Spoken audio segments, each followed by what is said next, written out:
Welcome back, everyone.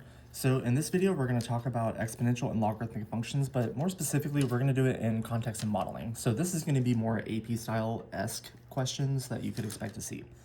So just kind of starting off, so the function f is decreasing. The table shows, the table below gives values of the function for selected values of x. Without using a calculator, write the exponential function to model this data. Now, what's going to happen is there's a few different ways in which we could actually do this problem. So when you're writing exponential functions, you could actually write them. Well, of course, we're going to actually start with the model a times b raised to the x. But if you refer back to your geometric sequences, we could actually write it in explicit form, and we could also write it using the value of the first term. So if I use the value of the first term, then times our common ratio, which we're going to call b in this case, and I could raise it to the x minus 1. And the same idea if I use the second term. So I could use f of x equals the value of the second term times my common ratio raised to the x minus 2. And then so on and so forth. So if I even decide to use the third term, times b raised to the x minus 3. So whatever the term value that you're going to use here, that needs to also reflect in your exponent with whatever you're subtracting. So in order to, I guess I probably should actually write my f of x here. So whenever we're solving for our b value, I'm actually going to refer back to the y values, and I'm going to do the ratio of consecutive terms. So meaning I could do 15 over 25, or I could do 9 over 15, or I could do 27/5 over 9. It's really just depending on your own preference. I like to use the smallest numbers possible, so I'm going to use 9 over 15. So I know my b value is going to be equal to the ratio of consecutive terms. So when I simplify 9/15, you can divide both by 3, so that's going to give you 3/5. And even if I were to do the same thing with another set of consecutive terms, I could do 15 over 25, divide by a factor of 5, and we're still going to get 3/5. So this would also be kind of a good way to check and justify your actual common ratio in this case. So now I'm going to come back up, and I actually want to write my equation in terms of our table values. So I'm actually going to write the equation a few different ways, but depending on if it's multiple choice or if it's FRQ, we could ask you for a specific form or using specific values. So if I use my 0 term, so if I use where x is equal to 0, then that means we would have f of x is equal to the value of the 0 term, which is 25, times my common ratio, which in this case would be 3/5, and that would be raised to the x. And then if I want to use the value of my first term, where x is equal to 1, then I would have f of x is equal to 15 times my common ratio of 3/5 raised to the x minus 1. And then same idea if I just keep going. So if I use the second term, then we would have f of x is equal to 9 parentheses 3/5 raised to the x minus 2, and then so on and so forth. So if I write the third term, so that would be 27/5 times 3/5 times x, or raised to the x minus 3. So there's a few different ways in which you could write the same equation. I would encourage you to actually graph all 4 of these, and hopefully you'll see that these are all the exact same function. So with that in mind, now we're going to look at the second set. So with the second set, now we're looking at exponential data that does not display a proportional growth pattern. So what that means is we're going to have a vertical translation. So over here, I'm going to switch so I can write my table.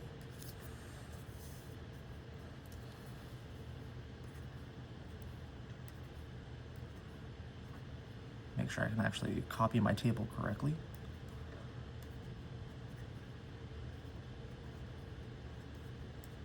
Ta-da! So what we're going to do here is, looking at our table, we're going to find a specific sort of growth pattern. So what I mean by that specifically is I want to look at essentially a second difference, because as a recap, if you remember, I keep grabbing different pens. So as you hopefully remember, your exponential functions here, when we're looking at a table, it's going to follow an add multiply pattern.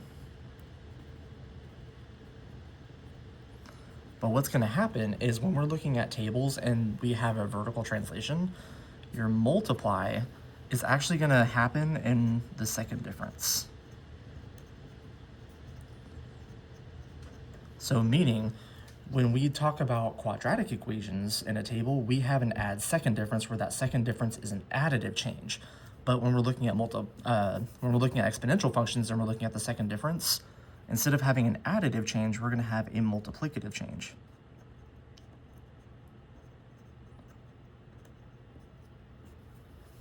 So when I look at my table here, so I'm looking from 7 to 13 to 25 to 49 to 97. So when I look at these changes, I know from 7 to 13, that's going to be plus 6. To go from 13 to 25, that's plus 12. To go from 25 to 49, that's plus 24. And then from 49 to 97, that's going to be 48. So as you look at your additive change in the first difference, you can hopefully see a pattern when we do the second difference. So if I were to do the second difference here, then what that tells me is we're going to look at the multiplicative change. So the multiplicative change in the second difference is going to be your b value. So since I know that the change is multiplying by 2, I know that we're going to have a b value of 2. Now what this tells us is when I reference the model, so knowing that we're going to have a b value of 2, I know we're going to have a parentheses 2 raised to the x plus d, and that's going to equal whatever your output value is. We're used to just seeing a times b raised to the x, but now we're going to throw in that vertical translation component. So once we get here, once we solved for our d value, or not d value, our b value, letters are hard, now what I'm going to do is I'm going to create a system. So I'm going to take 2 points from your table. It doesn't matter which 2 points, just any 2 points. And I'm going to create a system. So if I were to plug in an x value of 0, well, I'm going to plug in 0, 7, but using the x value of 0. So that's going to give us 2, no it's not. It's going to give us a parentheses 2 raised to the 0 power plus d, and that's going to equal 7. So I'm plugging in, really this should be 0, 7. Sorry, y'all. It's still early morning. I haven't had my coffee yet. So that's going to be your first equation. Now my next point I'm going to plug in is going to be 1, 13. That's how I should have wrote it. So when I plug in 1, 13, same idea. We're going to have a parentheses 2 raised to the x value, which is 1, plus d, and that's going to equal 13.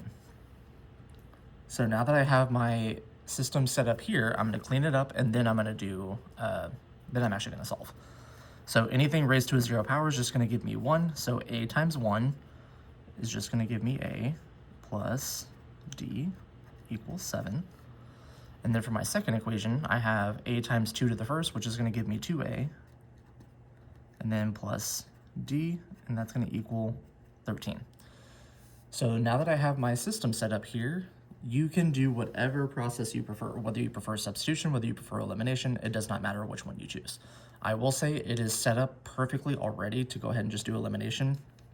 So if I look at my d values here, whether you do the top equation minus the bottom equation or the bottom equation minus the top equation, the order doesn't necessarily matter. So I'm going to go ahead and do elimination. It's already set up perfectly. So what I'm going to do is I'm going to subtract the 2 equations. So I'm going to have a minus 2a, and that's going to give me a negative 1a. D minus d is going to eliminate. 7 minus 13 is going to give me a negative 6. And now I have negative a equals negative 6, divide both sides by negative 1. So we're going to get an a value of positive 6. So now that I know my a value, I'm going to take this equation over here. I'm going to plug in my a value so I can solve for d. So I'm going to have 6 plus d is equal to 7. So knowing this, I know my d value is going to be equal to 1. So with this, now that I know my a value and my b value and my d value, then you can plug them all in. So I know my final equation here, we're looking at f of x is going to equal 6 parentheses 2 raised to the x plus 1. That would be your equation for this problem. So with that, I would encourage you guys to pause here and actually try B and C. I'm going to write these down before I do them.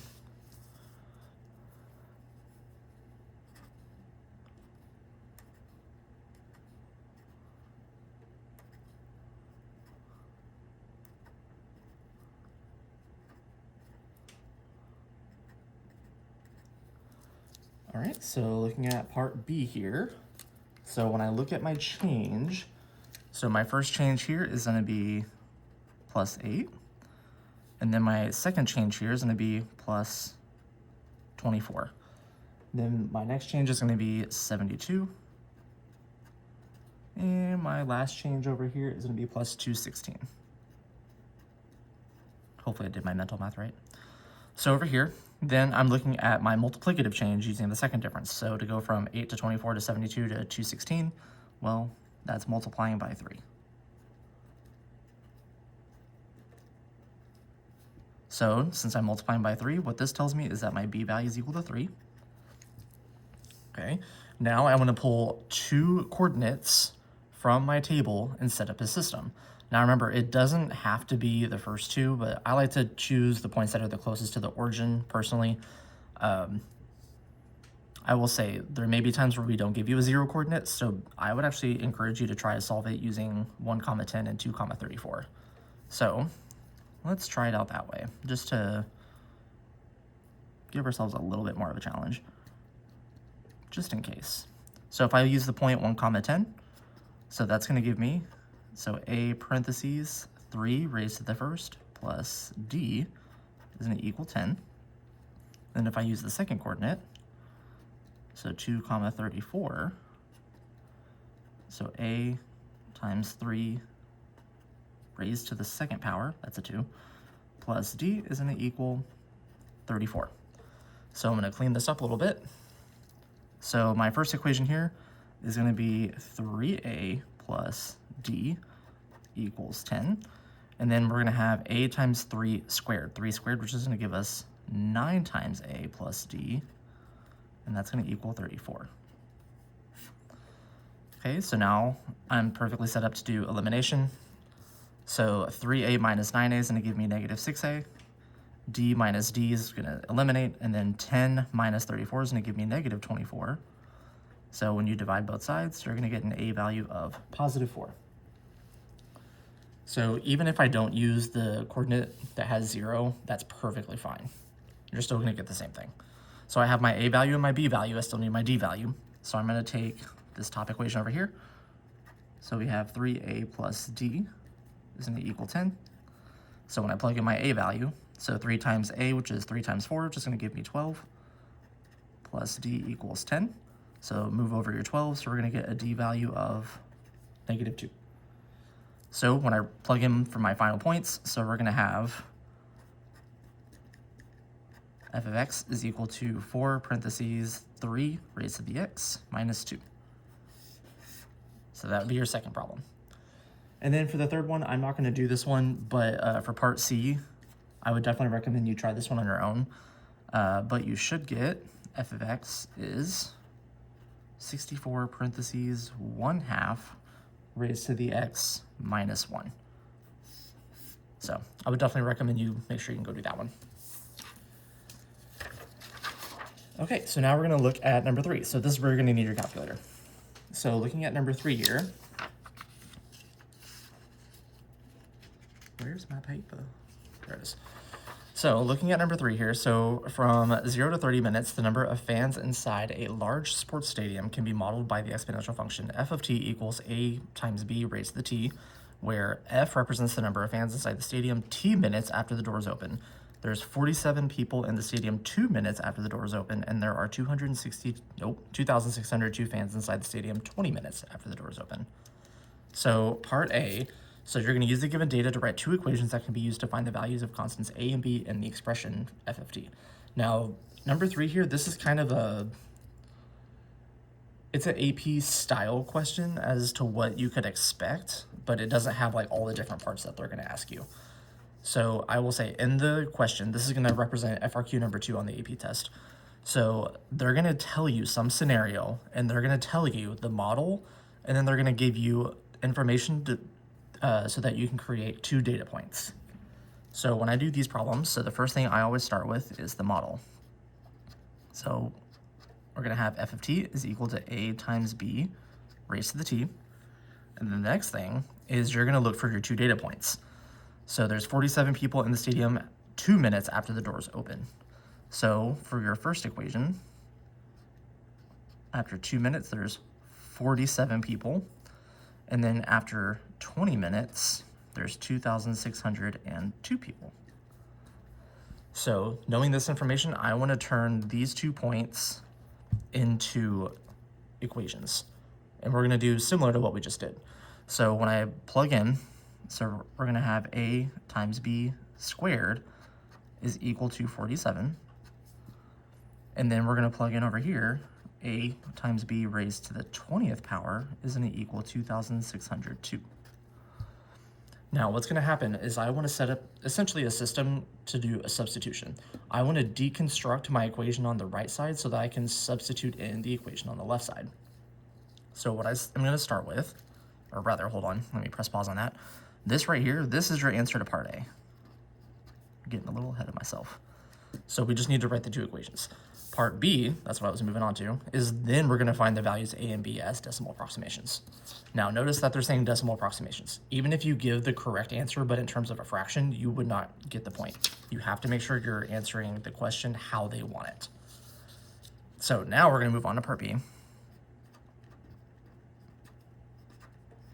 So I'm going to start with my bigger equation over here. So we're going to have AB raised to the 20th power is going to equal 2,602. And I'm going to deconstruct the left side of this equation so that I can sub in this first equation. So I'm going to rewrite AB raised to the 20th power as AB squared times B raised to the 18th power. And that's going to be 2,602. So now that I have AB squared kind of rewritten over here, I know AB squared is going to equal to 47. So I'm going to sub in 47 times B raised to the 18th power is going to equal 2,602. I'm going to divide both sides by 47. So B raised to the 18th is going to equal 2,602 divided by 47. And now I need to get rid of this exponent of 18. So what I'm going to do is I'm going to raise both sides to the power of 1 over 18. You can also write it as an 18th root if you prefer radical form, but it's all the same. I would definitely say writing it in exponential form is going to be a little bit easier and more intuitive, I think. But if you prefer radical form, that's totally fine. So that means your b value is going to be equal to 2,602 divided by 47, all raised to the 1 over 18. That's an 18. So what you need to remember is they want it as a decimal approximation. So this is where you're going to go to your calculator. So FRQ number 2, you can use a calculator on this part. So parentheses, then open up a fraction, so 2,602, and then over 47, and then I'm going to raise that to the 1 over 18. So that's going to give you the 1.2498. But on the AP test, you're going to need to round to 3 decimals. So when I truncate, so when I look at my third decimal, it's going to round up. So this is actually going to be rewritten as 1.25. Okay, now here's the thing. We need to work a little bit backwards, and we're going to use this b value to solve for my a value. But when you look at your b value, ask yourself, do I want to use the 1.25 that I just wrote, or do I want to use the decimal expansion? Well, the decimal expansion is going to be your best friend, because this is going to be way more precise. So even though you wrote 1.25 as your b value, you want to use the full decimal expansion that we have in the calculator. So I'm pretty sure you don't want to type in 20,000 decimal places on your calculator. So what we're going to use is we're going to use the storage feature on your calculator. So if you look at the button right here that has the arrow right above your on key, this is your storage button. So if you press that storage button, it's going to recall the previous answer, which is what we just have. And then your calculator is going to have that arrow key, and that's essentially saying, where do you want to put it in your calculator? So I'm saying this is my b value, so I want to store this in the letter b on my calculator. So if you look at your calculator, or at least look at mine, and look at the keys that are in red, you're going to see that we have the actual alphabet in those red keys. So in order to get those letters, I'm going to press alpha. and then you should see the red alpha or the red A in the corner. So I want the B value, so I'm going to press log, and it's going to give you your capital B, and then you just press enter. So now if I just type my B value, it's going to recall that entire value. So you don't have to type out all those decimals. Okay, so now that I have it stored, I'm going to sidebar the calculator for a second. So now I want to come back over here, and I want to work backwards to solve for my A value. So I'm going to take, you can take either one of your equations, it doesn't matter which one. I like to use the one that has the smaller numbers, that's just me. So I'm going to take AB squared equals 47. So I already have my B value, so I'm going to divide by B squared on both sides. So my A value is equal to 47 divided by B squared. So now I can bring my fancy little calculator back over. So I want to do 47 divided by B squared. And that's going to give you your A value. So that's going to be, of course, we want to round it to 3 decimals, so that's going to give you 30.089.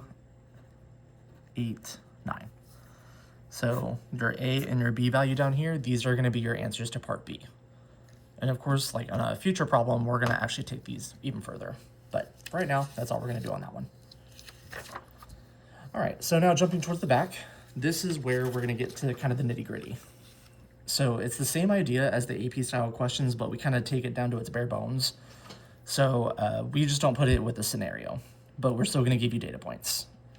So selected values of a logarithmic function L are given in the table where L of x is a plus b natural log of x. So we tell you the model that you're going to use, and then we even give you 2 data points. So the first thing that you want to do is you're going to use the given data to write 2 equations that can be used to find the values for constants a and b in the expression for L of x. So it's the same idea. It's still going to be starting off with just your equation, plugging in your points. So I'm going to start off with L of x, and that's going to equal a plus b natural log x. So then I'm going to plug in my data points. So I'm going to write them as 3, 6 and 12, 18. So the next thing is going to be turning these into the equations. So I'm going to plug in. So we're going to have a plus b natural log 3 is going to equal 6. And then we're going to have a plus b natural log 12 is going to be equal to 18. So same idea as before. This is going to be your answer for part A. It's just writing out the equations. Now part B, now we're going to find the values of A and B as constants, or decimal approximations. So I'm going to go ahead and stack these 2 equations. So we're going to have a plus b natural log 3 equal to 6. And then a plus b natural log 12 is going to equal 18. So what's going to happen is I'm going to go ahead and do elimination. These are perfectly set up to do elimination. So if I do a minus a, my a values are gone. Now my b values, if I look here, we have b natural log 3 minus b natural log 12. Those aren't going to eliminate as nicely or combine much less very nicely. So I'm going to rewrite it as b natural log 3 minus b natural log 12. And that's going to equal 6 minus 18, which is going to be negative 12. Now, of course, as I mentioned before, you can do the top minus bottom to get this, or you can do the second equation minus the first equation if you want to get something else. It'll be written a different way, but it still is going to give you the same a and b value. So when you get here, notice how the b value is written in 2 places. On the left side, I want to factor out that b. So we're going to have natural log 3 minus natural log 12. And then that's going to equal negative 12. And then I'm going to divide by natural log 3 minus natural log 12 on both sides. So b is negative 12 over natural log 3 minus natural log 12. So that's my exact form, but now I want to write it as a decimal approximation. So b is approximately equal to, so I'm going to get rid of all this, I don't need it. And then on your calculator, you don't have to eliminate anything that was stored in your calculator, you can just store a value over it. So I will have negative 12 divided by natural log 3 minus natural log of 12. So that's going to be our b value. So I'm going to rewrite it as 8.656. And I want to store this in my b value. Okay, so now, once again, I want to work backwards and I want to solve for my a value. So I'm going to pull my equation over here. So we have a plus b natural log 3 is going to be equal to 6. So to solve for my a value, I'm going to subtract b natural log 3. So minus b natural log 3. So a is equal to 6 minus b natural log 3. So your a value, of course, that's your exact form, but we want the decimal approximation. So 6 minus b natural log 3. So we get negative 3.5097, but that's going to round to negative 3.51.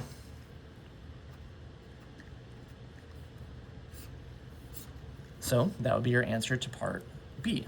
So now for part C, now we're going to add in an overestimate and an underestimate. Okay, so what's going to happen is you're going to find the average rate of change on the interval from the given points on the table above. And then you're going to use the average rate of change to predict L6 and L20, determine if the average rate of change is an overestimate or an underestimate of the given data. All right, so I actually want to do this one almost entirely in the calculator. There's only a few things I want to write down. So for part C, so the first thing we're going to need to do is we need to find the average rate of change of the given points. So your AROC. So I need to find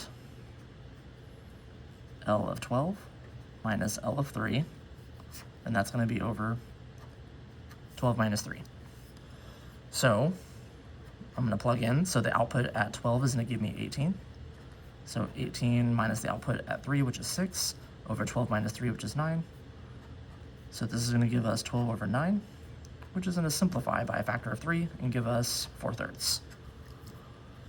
So now that I have the average rate of change, what I want to do is I actually want to be able to do my graph and illustrations in my calculator. So what I mean by that is typically what's going to happen, we're going to have some logarithmic function or exponential depending on the problem, but in this case logarithmic.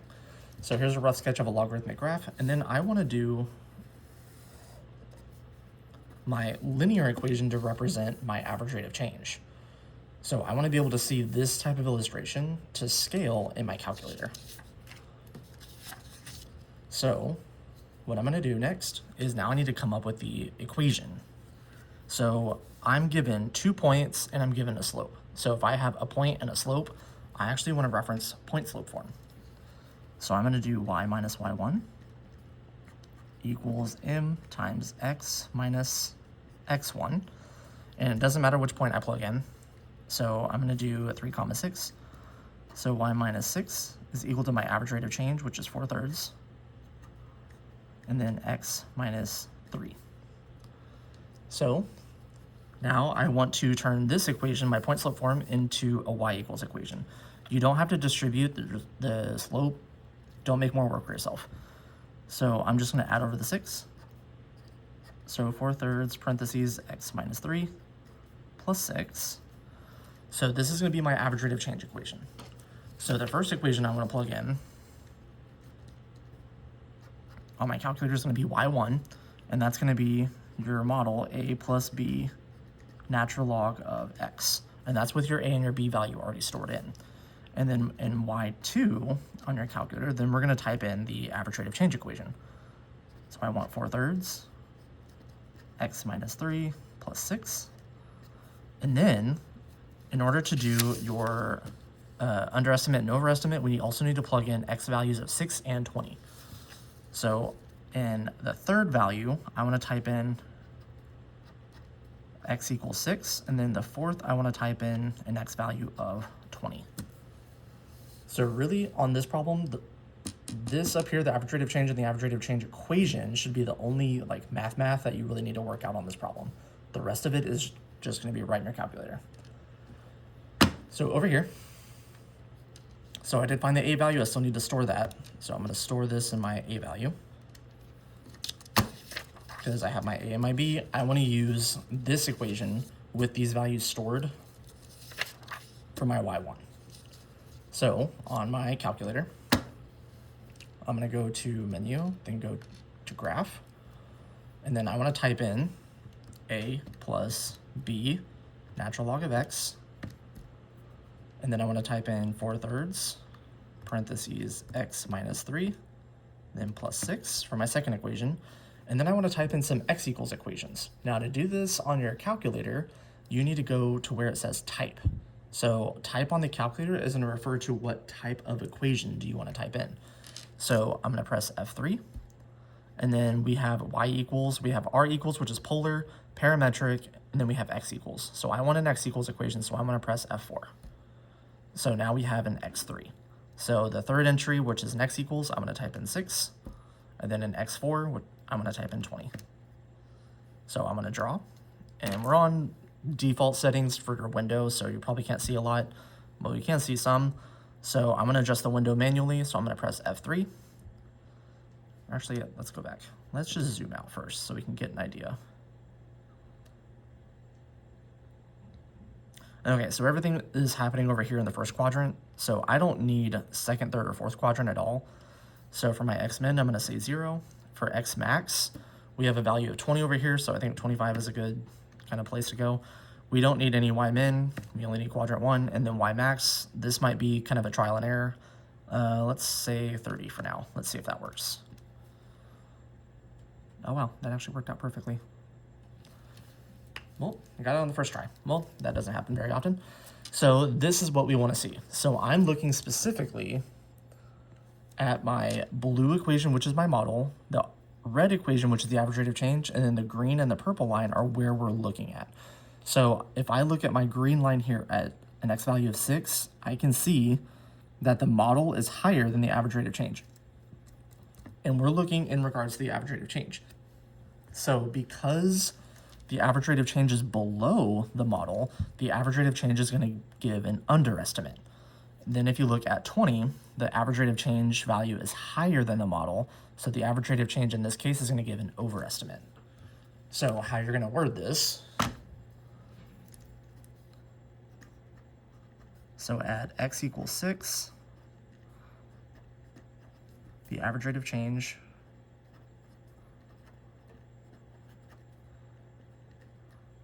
gives an underestimate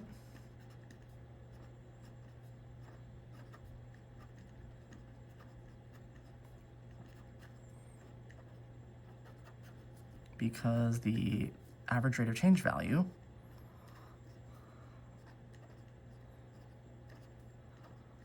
at x equals 6 is less than the logarithmic model value.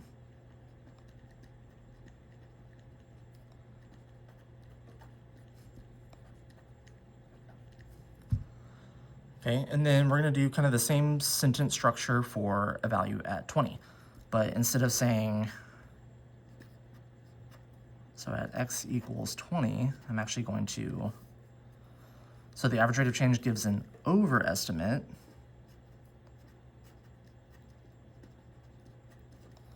because the average rate of change is more